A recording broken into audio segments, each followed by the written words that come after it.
It's so good, it's so good. Feels so good to me. It's so good, it's so good. What's up? What's up, everybody? I know, I'm so happy that Arnel made the trip. He will be teaching masterclass tonight. Thank you for being here. Oh my gosh. Of course. And I got him a taro, and I have this orange drink with coconut jelly. Tell me if you like it. You can never go wrong with taro. So good. Thank you, Kung Fu Tea. Yeah. I have to be crazy not to bring this up. 3 days ago, we just had a massive tragedy. You know, as you know, and as you know, there was a huge massacre shooting in Las Vegas. Thank you for posting what you posted today. Yeah. You want to talk about that quote? Yeah, I was just really like telling everyone, you know, that it's definitely important to meditate, pray, grieve as you need to, but let's also not forget the heroism, the community that came together for a lot of these tragedies. And I remember that even within ourselves, we have the power to do that with our words, our thoughts, our actions to make a difference. And you know, he's always been kind of like a real positive, a real like just light, and especially to me as a friend. Like, you remember how we met? You remember? I know how I met you. I met her because I used to take class at Culture Shock San Diego's master class. Well, the first memory I have of Arnel is he was already on Culture Shock LA. You know, yeah. And we're at a common showcase or performance, and we will always just run into each other. And then I ran into him again because they asked me to perform Kaba Modern, you know, at some random wedding. Yeah, like a wedding even. So, yeah. And I just keep running into him, like, you know, like later in our dance journeys, we were no longer just Culture Shock dancers. We became directors. No longer just became directors. We were like leading things, you know, like. And dude, you don't even know. He's had my back through the years. Like, yeah, I just so appreciate him so much. We started hip hop dance associations together. You know, people were talking crap about me. You know, and Arnel, I know he is just that person to really like be solid. I grew up actually super awkward and like shy. And I was a fan of hip-hop, so I would go take the bus to the jams, I would go to the park, wherever hip-hop was.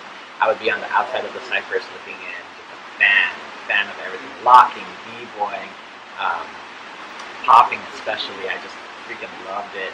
But I think it was when I was a freshman at UCI, I was so excited. I joined Kaba right away because I did cultural dancing my whole life. And all of a sudden, you know, because I grew up as the oldest of 4 siblings, I never had big brothers. Yeah, I'm the oldest. Okay. So I never had big brothers or big sisters. And I had a lot of people saying, like, wow, you're so talented, you know, you're so, like, just believing in me. And I think that because I didn't have that from an older sibling or a mentor my whole life, and also part of it, I wasn't out at the time. So I think I had a lot of shame built into, like, being ashamed of who I am for most of my life, actually.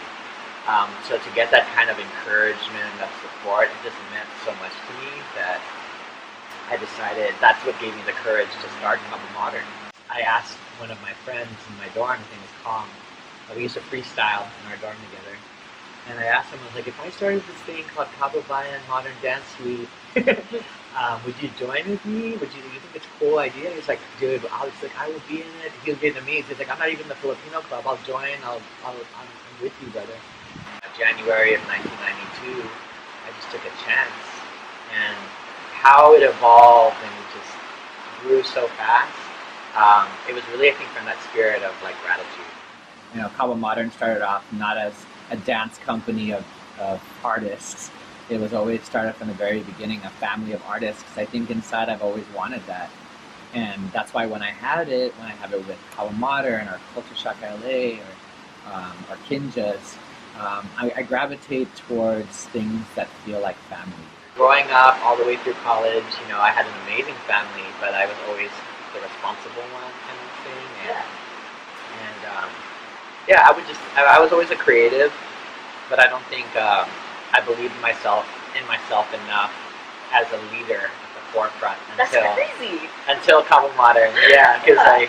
I was like, even in high school when I was choreographing these talent competition numbers, I put myself in the back. I was just like being behind the scenes. I would never like run for office of any organization more than vice president. Like I never liked being in the limelight, you know. Well, what was your fear about that? I think it's just doubt, you know, not really believing in myself. I had braces at the time too. Oh no. Just like super awkward, you know.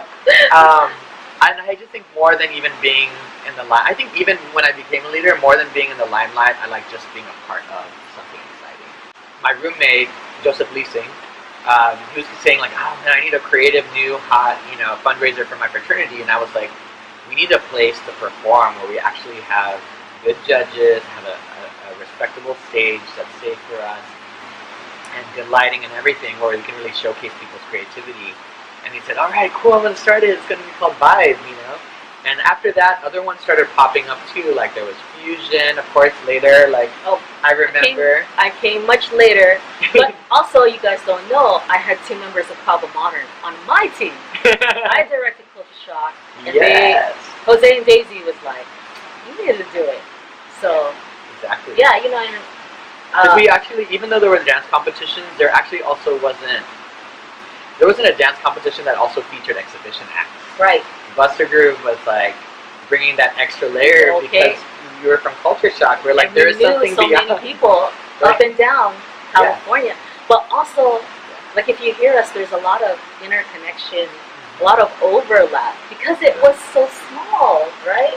Yeah, it was so small, and everyone was still different, even because the dancers came from other places. Some came from Oxnard. A lot of the Oxnard influence came into Pac Modern. The Bay Area combined with LA were kind of like Kaba Modern, you know. So they all had their flavor, which I loved, you know, and we all knew each other. Yeah. In the beginning, because it was so school, it was birthed by school. There was a little bit of like more like rivalry sometimes. Yes, I know. I remember Pac and Kaba had a really dope rivalry. Yes. And then, you know, and that's kind of like the battle scene, you know, but on stage.